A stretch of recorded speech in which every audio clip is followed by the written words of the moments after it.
Stephen Datz, Chair of the Awards Committee. I'd like to call the October 28th, 2021 awards meeting to order. We have a physical quorum represented by Stephen Datz, Hai Vu, and Ricky Erickson. We also have Joe Arpano and Jordan Pope filling in as a delegate for Laura Dutton, join us via WebEx. The Office of General Counsel is represented by Regina Ross, and Budget is represented by Lori Whitmer. Before we begin reviewing today's agenda, I'll note that there isn't anyone physically present for public comment. Lynn, did you receive any public comment via email? No, we did not. Okay, thank you. I'll pause for a moment for callers joining us via WebEx to unmute and speak up. Hearing no comments, we'll proceed with today's regular agenda.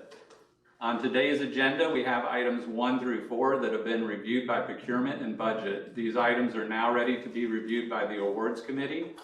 Beginning with item 1, representing the minutes from October 21st, 2021 Awards Committee meeting. Are there any comments or corrections to be discussed? Hearing none, may I get a motion to approve award item 1 representing the minutes from the October 21st, 2021 Awards Committee meeting? So moved. And a second? Second. Thank you. We have a motion from Hai Vu, second from Ricky Erickson. All those in favor say aye. Aye. Aye. Aye. All those opposed? Minutes are approved as presented. I'll pass it over to Heather Beard, Manager of Procurement Contracts, to walk us through each of the remaining award items before I ask for a motion. Okay, thanks, Stephen. Hi, I'm Heather Beard, Manager of Procurement Contracts through the chair, just sitting in for Jenny McCollum today. So, award number 2.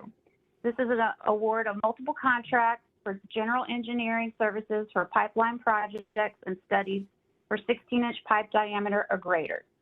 The scope of work for these contracts will include surveys, geotech investigations, detailed design engineering, including hydraulic calculations, drawing specifications, bid documents, permitting, real estate easements, maintenance of traffic plans, other utility coordination, and coordination with state and local agencies.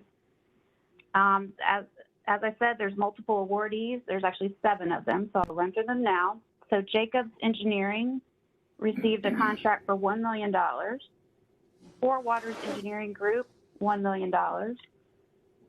Mott McDonald Florida LLC, $1 million. Jones Edmond Associate Inc., $750,000. McKim and Creed Inc., $750,000. Adura Group Inc., $750,000. Black & Veatch Corporation, $750,000. They're each being awarded a 3-year contract with 2 one-year renewals. For JSEB, actually 4 Waters is a JSEB company. And then as the work is awarded to each of the vendors as in task orders, the JSEB requirement will be stated in each of those task orders. For participation, we had a lot of participation on this one. 19 companies attended the pre-response meeting. 15 proposals were received, and it was narrowed down to 7 that we negotiated rates with. Like I said, this is a CCNA. It was awarded on qualifications rather than price. So once the qualifications were ranked, we then negotiated price. The prices seemed reasonable for the same work we were already paying for in previous contracts.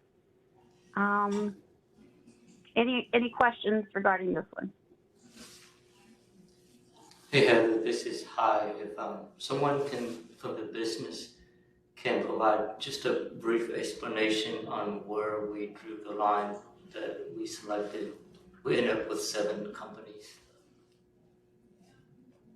Joe or Dan, Joe Perez or Dan, can you guys speak to this? This is Dan Cook, the purchasing agent.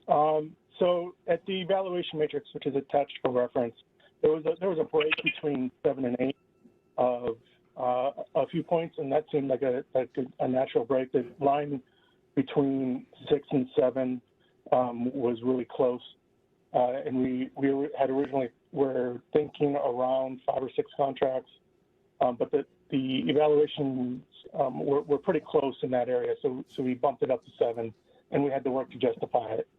And our intent is to get more firms in the door, get JEA experience, to hopefully help them propose on other projects. Okay.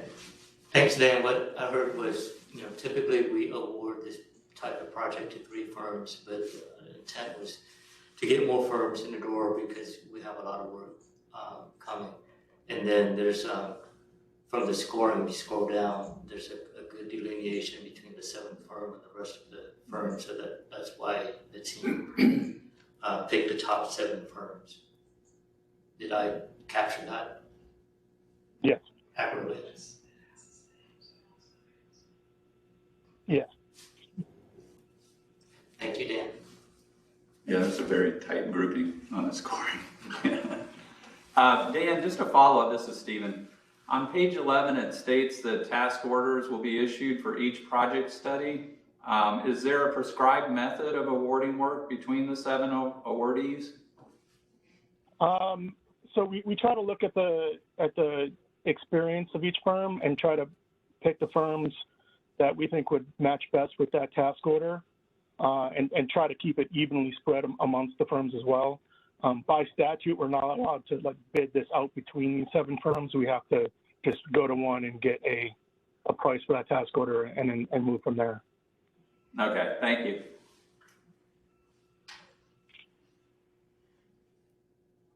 Okay, if no other questions, I think I pass it back to you, Stephen, right, for a vote? That is correct. Thank you, Heather. May I get a motion to approve award item 2? Joe Orfano, so moved. And a second? Jordan Pope, second. Thank you. We have a motion from Joe Orfano, a second from Jordan Pope. All those in favor, say aye. Aye. Aye. All those opposed? Motion is adopted. I'll pass it back over to you, Heather, for award item 3. Okay, award number 3. This is a contract decrease to the contract with Braswell and Gorey LLC for construction manager at-risk services for the Arlington East Water Reclamation Facility Upgrade Project. The scope of work for this contract was to include odor control improvements, new aeration basin and blowers, influent channel rehabilitation, and secondary MCC replacement and building improvements. The original contract was awarded to Braswell and Gorey for pre-construction services only, and that was for $840,526.58. And then in June of 2020, we increased the contract in the amount of $2,727,880, for the purchase of the odor control equipment. And then, as you can see in the description, that when we went to look at the other projects going forward, that there was some budget constraints. So I guess what I read that to mean is that we couldn't agree on price. And so we decided that this contract, once the odor control equipment is delivered to our third-party installation contractor, that this contract will now end. And so we're decreasing the contract in the amount of $476,957.19 to end this contract as is. Do you guys have any questions? I do have Dan on standby to answer any questions about this.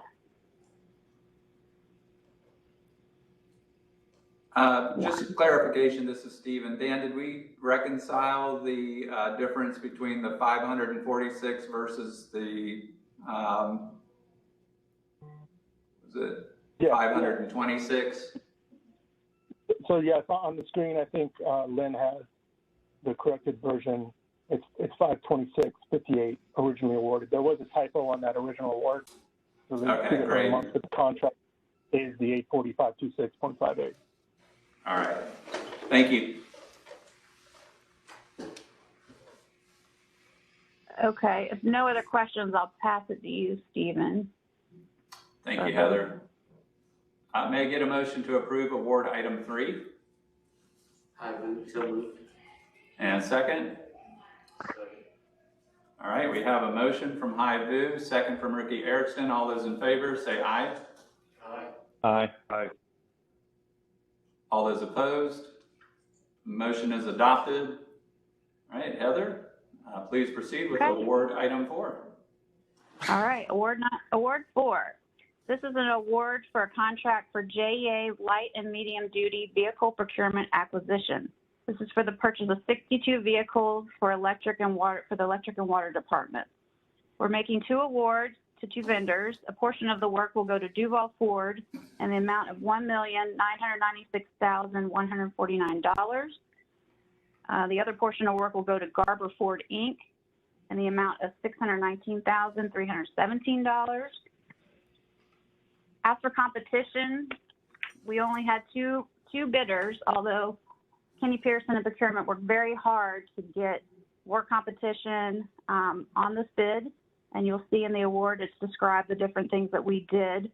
Originally, these vehicles were included in a previous solicitation, but we didn't receive any bids. And so Kenny repackaged these into a new solicitation, included the feedback from the market to try to encourage more bids. And after all that, we still only received 2 bids. But in looking at the pricing, it looks like we're like 9% higher based on what we previously paid, largely based on inflation and current market conditions. And so procurement determines it's the best interest to move forward with this purchase. Any questions on this one? Hey Heather, this is Ricky. Haven't in the past we've gone and piggybacked on state contracts and things of that nature to purchase vehicles, or am I remembering something else? Yeah, we used to do that previously, but with Kenny coming in, I think we've decided to bid things out. Kenny, are you here to comment? Yeah, we have. We've in the past we've gone and compared on state contracts, and we've typically done better on our own solicitations when we are bidding multiple items, such as this. Where there's 62 different trucks that are very similar. We still do utilize FSA contracts and other contracts similar to that, the piggybacking contracts, when buying like a single asset. Most recently we bought a couple Kubota side-by-sides, I believe, for the water group off the FSA. And what we'll typically end up doing is we'll do a solicitation and we'll allow the vendors to use those FSA quotes if they'd like in our solicitations. And in those instances, when you're buying 1 or 2 of a lower dollar item, we found that it works out pretty good. We still use them, but we use them sparingly, and we usually work to justify the prices behind them. So when I was reading the write-up, so you did compare this bid to the state contracts and we're better than that? Well, so it's tough to do them completely comparisons because almost every one of these has some level of customization for JEA, whether it be decaling, licensing with our the city plates or the yellow plates, things along those lines. That's at the minimum end of the spectrum. Like let's say, for instance, the vans that are on here, which is that grouping number 2. They have internal racking inside of them. All those are custom rackings. To be able to get FSA comparisons, we would have to have the FSA person go and create a specific bid for this solicitation using their FSA pricing plus all the customizations that JEA requires for the vehicles, and then compare those to what we have done is we asked the FSA participants to submit a bid via the FSA, and they did not. Okay, so we're really not sure if we're doing better or not. We just think we are. We just believe that we are, based upon where we're at on pricing and where FSA pricing is when you compare the two and extrapolate out what we believe is in the upfitting costs in it. Sort of modeling our costs.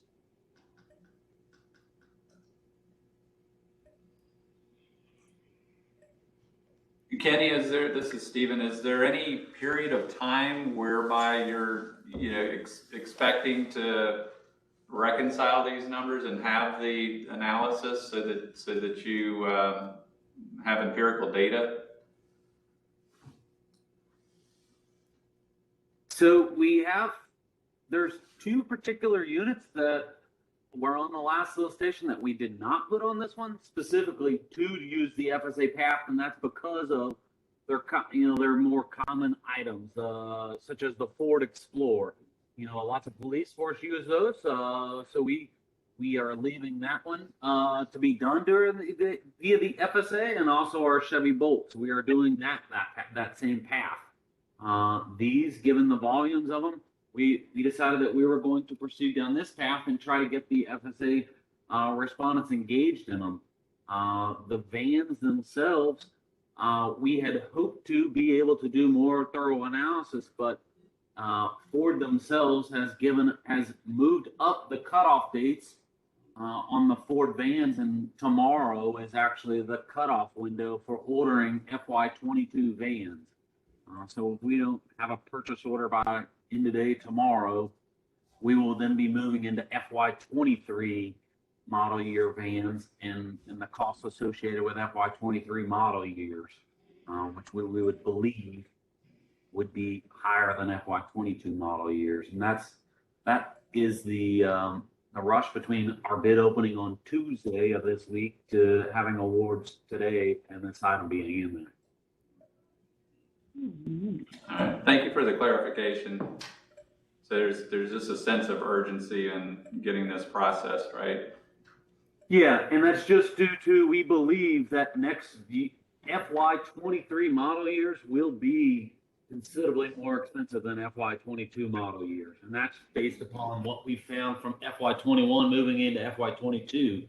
And the posturing of the supply base associated with general inflation in the market, combined with issues in the automotive supply chains. We believe that buying FY22 model years and getting those on order is substantially advantageous for JEA. Gotcha. So I understand, because of the current environment, the need to eliminate the hard dates for delivery. What notifications or actions do you anticipate if delivery dates aren't met? So what we've been working on is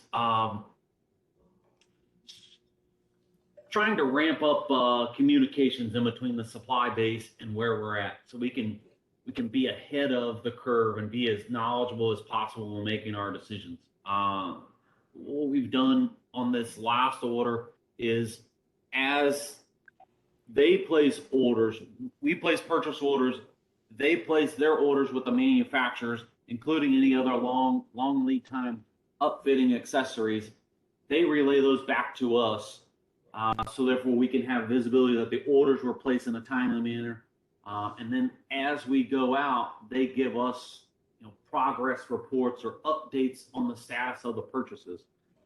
This past year, they notified us that the orders were being pushed out, so we went and we worked on trending funds back and forth between fiscal years, and that was for FY21. So therefore, we could use money more intelligently, as opposed to sort of being blindsided in September. That's our plan moving forward on these as well, is that we believe, based upon us being able to order FY22 or what would be 22 model year within the vehicle manufacturers, that they should be able to get the assets in, get them upfitted, and be able to deliver them in our FY22. Everything today looks as if that's the case. If the only real plausible scenario, if they're still delivering 22 model years, is that we may have to do a partial receipt where we've actually received the asset and there maybe the upfitting portion hasn't been able to be completed in a timely manner or something like that. Sort of progress payments like we do on several other types of projects. We may need to explore that, but if they push into 23 model years, which we will know very soon if they don't accept 22 model years and they have to push into 23 model years, that's at which point in time that we'll have to trim these vehicles into FY23 funds. And then So at that point in time, we could always come back and rescind and rebid based upon 23 model years, because Right. we now have a long amount of time to do bidding. Yeah. Okay. So Kenny, this is high. So what I just heard is we're expecting to receive all these assets by September 30th, right? That's our hope. With the exception of a few, there's a very few amount of these that are going to be FY23 expansion units, but those are 2022 model year trucks, but we will just be receiving them FY23 because that's the expansion money. Okay, and that's what there's a difference between the award for this year and the total award. That's okay. Thank you. Exactly. Yeah, and we, based upon them all coming in groupings, we would anticipate that they would be very early October in which we would be getting the assets. There's identical trucks that are going to be in FY22 that are in FY23 as well as expansion units.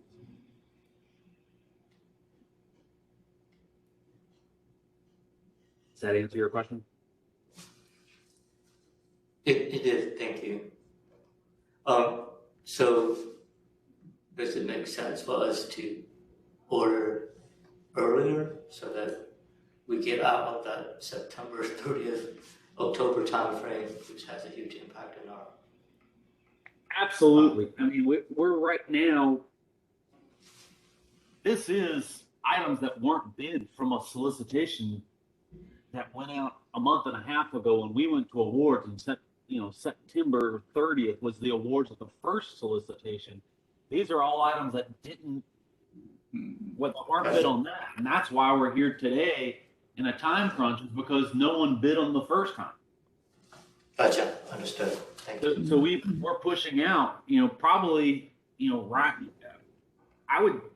our next cycle for FY23 will probably be hopefully in March, and we're ordering these long lead, and we're ordering them, in about 5 months from now. So then we'll be buying basic pickup trucks, which used to have a lead time of 6 months.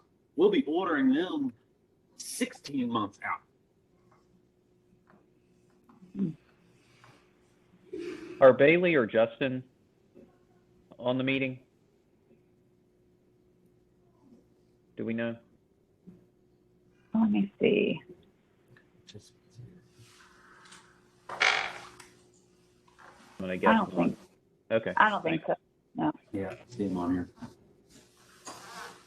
This is Lori from Budget. I don't know if it's of any value, but I know over the past year to 2 years, been working with Bailey and her team, and just like Kenny is saying, working to have everything delivered in the first quarter of the year, so we aren't dealing with that September, October delivery date. But with the supply chain issues, that's causing some challenges. But that's always going to be their target going forward, is trying to have that delivery date of the first or second quarter of a fiscal year.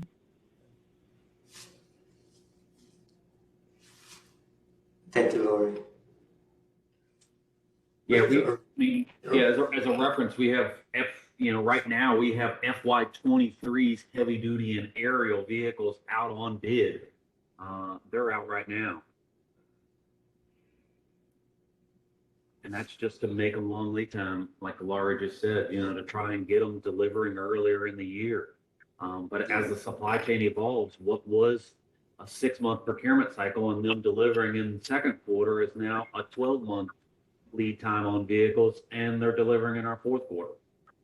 Yeah, but the earlier date creates a lot of pressures on fleet and the business units is they have to forecast their needs much earlier. Yep. It's difficult. It definitely it challenges all the parties involved, from the using departments to finance to procurement and even the supply base. The supply base, and speaking with these suppliers, a lot of them don't want to even bid on this work because of the volatility in the marketplace, but they know that if they don't bid on these, they don't make any money because even cars for the lots aren't showing up, and they will not allow, for instance, the transit vans. The bidders cannot place an order with Ford because Ford will not allow them to order vehicles just for their lot. They require a customer purchase order before they will even allow them to buy a vehicle to have, in which they could sell. It's one in, one out. They have to have a customer to place an order type of scenario. They can't buy excess.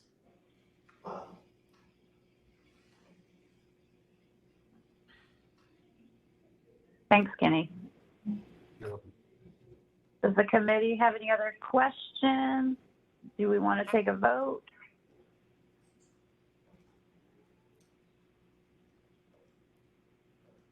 Yeah, hearing no other comment, may I get a motion to approve award item 4? I move. Joe Orfano, so moved. All right, I'll take the motion from Hai Vu and a second from Joe Orfano. All those in favor, say aye. Aye. Aye. All those opposed? Motion is adopted, and Kenny, I really appreciate the dialogue. It helped us to understand kind of the struggles and the reality of where we are. The entire agenda is approved for October 28, 2021. Is there any other business to come before the awards committee? All right, seeing none, we are adjourned. Thank you. Thank you, everyone. Thanks, Bo.